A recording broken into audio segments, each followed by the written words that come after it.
اللہ روزے میں دیکھنا چاہتا ہے کہ میرا بندہ میرے کہنے پہ جو چیزیں حلال ہیں ان کو بھی چھوڑتا ہے کہ نہیں چھوڑتا. تو جب اس نے ان کو چھوڑ دیا تو پھر حرام کیوں نہیں چھوڑے گا؟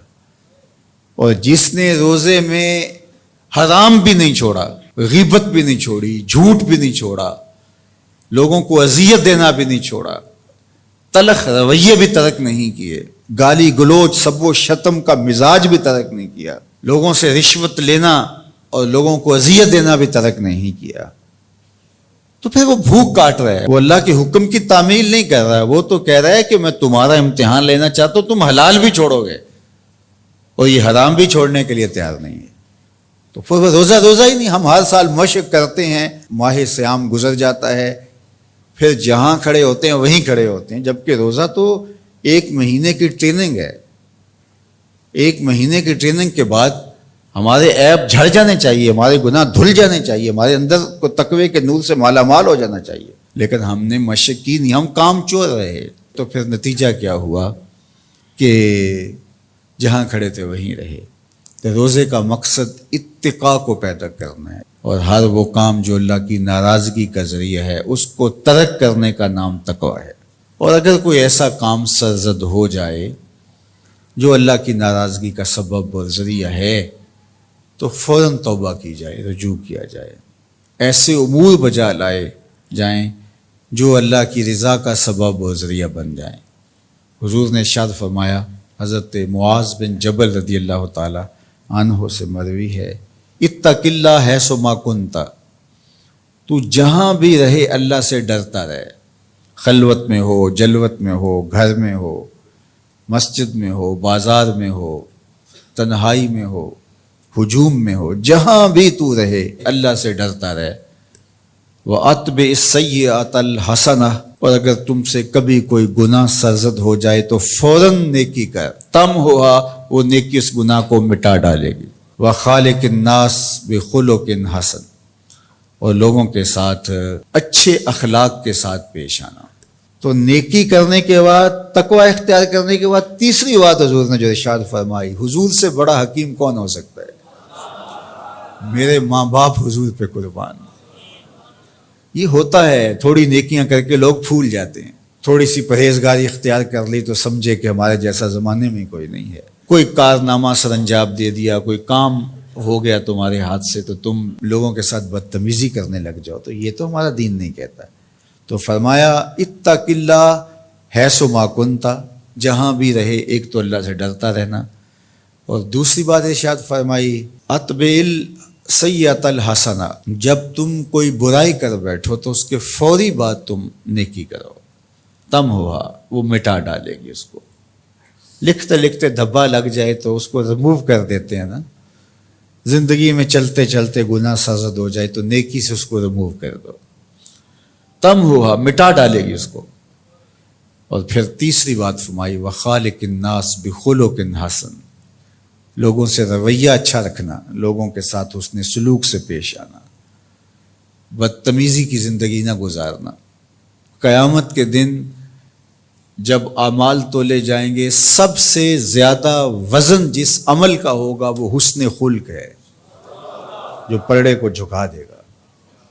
تو کبھی اپنے رویوں کو کھردرا نہ ہونے دینا. تو ہمارے رب نے ہمیں تقوی اختیار کرنے کا حکم عطا کیا، اور رمضان المبارک موسم ہے تقوی کے حصول کا. زندگی ثمر بار ہوتی ہے اور تقوی کا پھل لگتا ہے.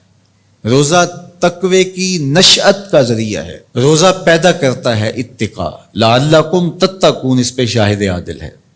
تو اس لیے مجھے اور آپ کو جائزہ لینا پڑے گا کہ ان دنوں کے اندر ہمارے اندر کوئی تقوی پیدا ہوا ہے یا نہیں ہوا. میں اپنا جائزہ لوں اور آپ اپنے اندر ہی جائزہ لیں. ہم نے بھوک کاٹی ہے، پیاس گوارا کی ہے، رات تراویح بھی پڑھتے ہیں، تو کیا کوئی فرق پڑا؟ کوئی اتقاء کا نور نصیب ہوا؟ اگر نصیب ہوا ہے تو پھر مزید کوشش کیجئے بقیہ دنوں میں مزید نور نصیب ہو اور اتقاء کے اجالے حقیقت میں ہم پالیں. اور اگر وہیں کے وہیں کھڑے ہوئے ہیں، کوئی فرق نہیں سوائے بھوک اور پیاس کاٹنے کی اور یہ ذہنی تاثر کہ ہم روزہ رکھ رہے ہیں، اس کے علاوہ میں کوئی فرق نہیں ہے، ہمارے باطن میں کوئی تبدیلی نہیں آ رہی، تو پھر ہمیں دیکھنا پڑے گا پیچھے مڑ کے کہ ہمارے روزے بے روح اور بے نور کیوں ہیں، ہمیں اس پر توجہ دینی پڑے گی۔ روزے کی تاریخ کے حوالے سے علامہ اسماعیل حقی علیہ رحمہ تفسیر روح البیان میں لکھتے ہیں کہ ملک تحمورث ثالث کے دور میں قحط پڑا۔ یہ حضرت آدم علیہ السلام کی اولاد سے تیسرا بادشاہ ہوا ہے۔ تو اس نے اپنی قوم کو حکم دیا کہ وہ ایک وقت کا کھانا کھائیں اور ایک وقت کا کھانا بچا کر قحط زدہ علاقوں میں بھیجیں تاکہ دکھیوں اور مجبوروں کی مدد ہو سکے۔ ملک تحمورث الثالث کے اس حکم کو قوم نے قبول کیا اور ایک وقت کا کھانا بچا کر کے قحط زدہ علاقوں میں بھیجا۔ اس قوم کی یہ ادا اللہ کو پسند آ گئی تو اللہ نے اس کو عبادت قرار دے دیا۔ پھر اس کے بعد ہر نبی پر روزہ فرض ہوا۔ کما کتب علی الذین من قبلکم، اس پہ شاہد عادل ہے۔ حضور علیہ السلام فرضیت روزہ سے قبل ایام 20 کے روزے رکھا کرتے تھے۔ ہر ماہ کی 13، 14 اور 15 تاریخ کو قمری تقویم کے حساب سے جو روزے رکھے جاتے ہیں ان کو ایام 20 کے روزے کہا جاتا ہے۔ لیکن اس کے بعد پھر عاشورہ کا روزہ حضور نے معمول بنایا اور اس کو کسی صورت بھی حضور اور صحابہ ترک نہیں کرتے تھے۔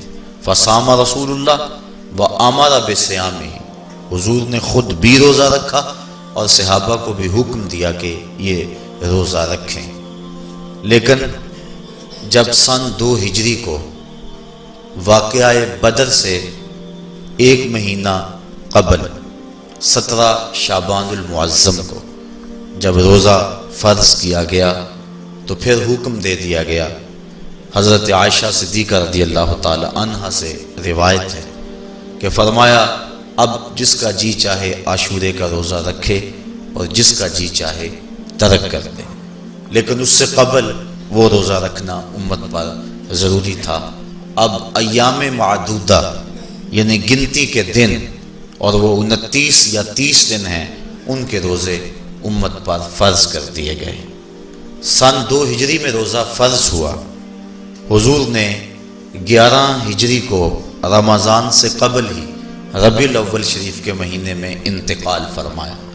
اس طرح حضور علیہ السلام کی زندگی میں کل 9 رمضان آئے، 2 ہجری کو شامل کر کے 9 رمضان زندگی میں کل آئے، جس میں 2 رمضان 30 کے تھے اور باقی 7 رمضان 29 کے تھے۔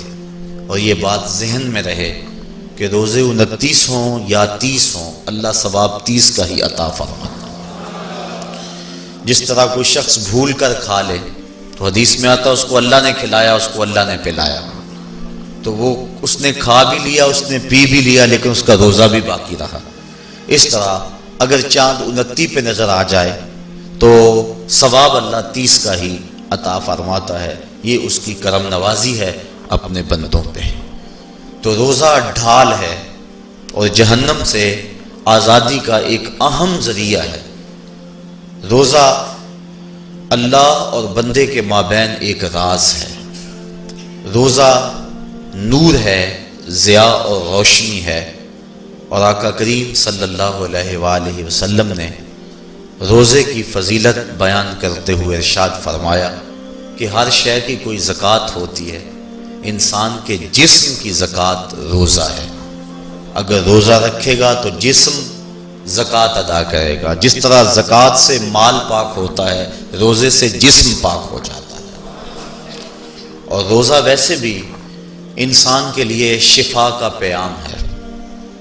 فرمایا کہ سحری کھایا کرو، چونکہ سحری کے کھانے کے اندر بھی اللہ نے برکت رکھی ہے۔